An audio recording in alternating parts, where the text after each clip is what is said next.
Hey guys, Jeff's Musical Car here in beautiful Hillsborough. I have some guests visiting from Newfoundland. I have Sherman Downey and the Ambiguous case. Welcome, guys. Hey guys, Hey, how's it going, Jeff? Good, how are you? Good. Yeah, pretty good. So, how's the tour been going?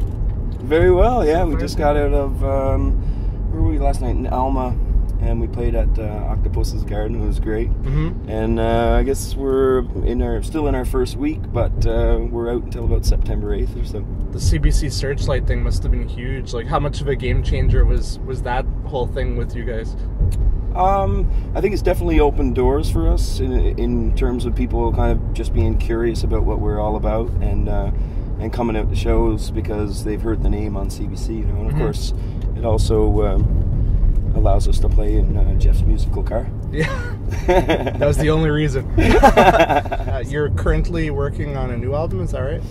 We've got about 4 or 5 tracks that we've been, you know, hashing out for the next album. But our latest album only came out in November, I guess. Okay. November, yeah. It's called The Sun in Your Eyes, and we had it recorded in Corner Brook, Newfoundland, where we're all living now, and mixed in Toronto and mastered in Toronto as well. And it's been doing all right. I mean, the track that won Searchlight is on there, and CBC has been really good to us in regards to radio play with a couple other tracks, Anna Lee and The Right Idea, and yeah, it's been well received so far. All right. Well, I'm curious which song you picked to play for me today. Which one are you doing? We're gonna try a song called "Honey for Bees." Now, this is I don't know, you've heard of Hidden Tracks, of course, and so this song "Honey for Bees" is actually the same title as our first album, Honey for Bees, and we've cleverly hidden the title track "Honey for Bees" on the second CD. So yeah, if you like this tune, it's on the new album, "The Sun in Your Eyes." All right. Whenever you guys are ready. Sure, okay. I'll drop my pick here. Oh no, I'm sitting in your picture. The joys of playing in a vehicle. Oh god. Yeah. I think we would have this figured out by now. Been in here for 30 seconds. Alright. Ready? Jeff's car.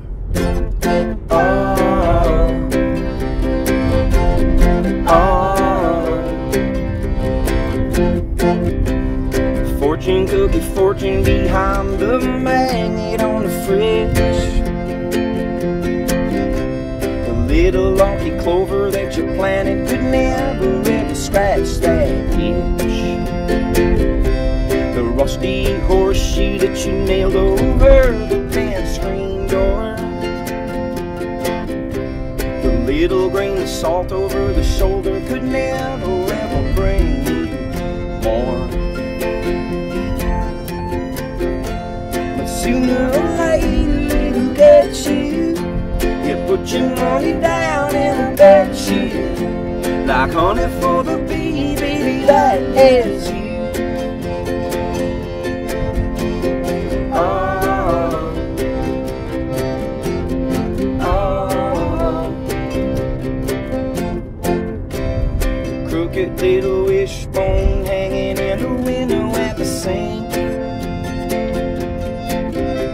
It's got you turned around. It's got you hoping every time you think that sooner or later it'll get you. Yeah, put your money down and I bet you, like honey for the bee, baby, that is you.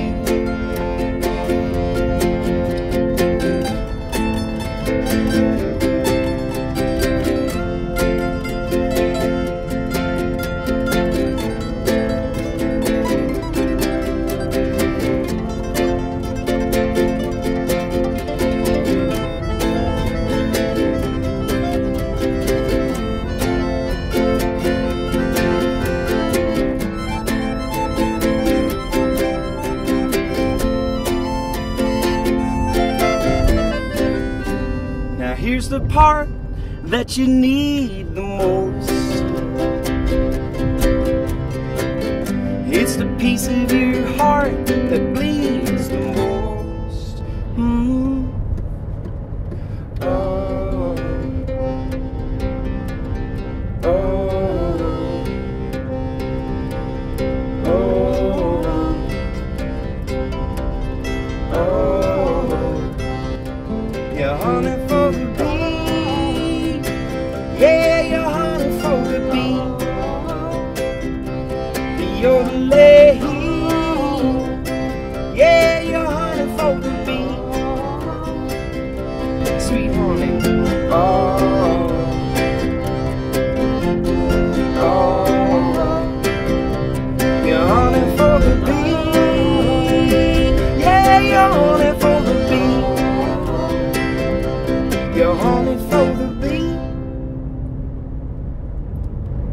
we did it.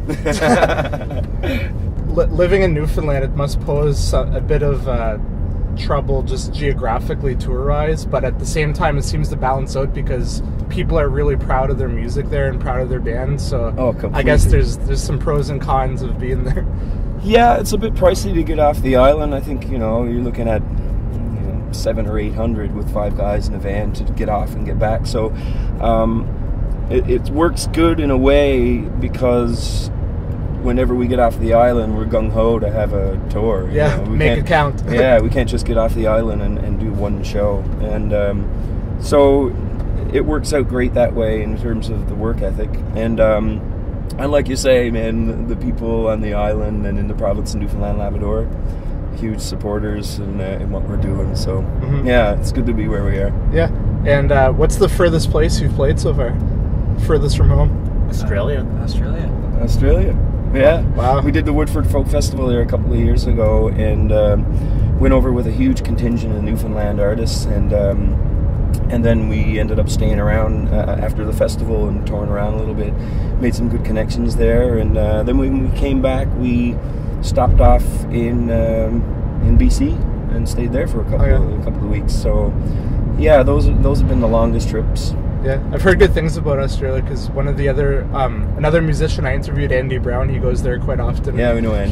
He said Australia is kind of like another Canada, a bit warmer, but just warmer. Sure, like the people and the people are equally as friendly though. Yeah, it's a bit of an island culture thing going on there, I suppose. But I mean, when we left Newfoundland to go over there, it was Christmas Day, so we went over in the dead of summer, which was awesome. So I guess to end off, what do you guys have that you really want to accomplish in the next year or two? Is there really something you're going for? Obviously, you always want to build up your fan base and get out there. It's a slow climb in regards to getting music into new ears and doing stuff like this and getting into new venues is always a focus. But I think we'd like to maybe this year kind of focus a little bit more internationally and try to get some tours outside of Canada a little bit more. We've touched on that a little bit, but we'd like to do a lot more of that. And yeah, just keep getting the music out there, basically. How helpful is the internet for bands nowadays to get their name out there? Because you can use Twitter, Facebook, and it's a way that really people can connect with the band on a really personal level and really help you kind of expand in that way too, free. Yeah, and it is free, and I guess for us, websites like Twitter and Facebook, they're only, they're as good as the people who kind of follow them. You know? And so we try to reach out to people in other ways as well, but it's great for getting information out there, like, while we're doing it. Do you ever get messages from like people say like, hey, we're from Germany, we love your music, like that kind of thing? Yeah, totally. And I think with Twitter and Facebook, I'm just using those two as examples. I think with those two, fans of the band really feel like they can talk to you directly. So it's a lot more personal for people to kind of come out to a show and then go home, see if we have a page they can like and follow, and that way you stay a lot more connected to fans who aren't necessarily from your hometown. It's like a global community, so it works in favor of what we're doing, for sure. Yeah, that's great. I better get you guys back because we're almost in Moncton again, so I better turn around, get you guys back to the venue, and thanks a lot. Hope you guys had fun. Thanks so much. And that's it for this episode of Just a Musical Car. I'm Sherman Downey, and I'm going to do a hard turn here. We'll see you next time. Yeah.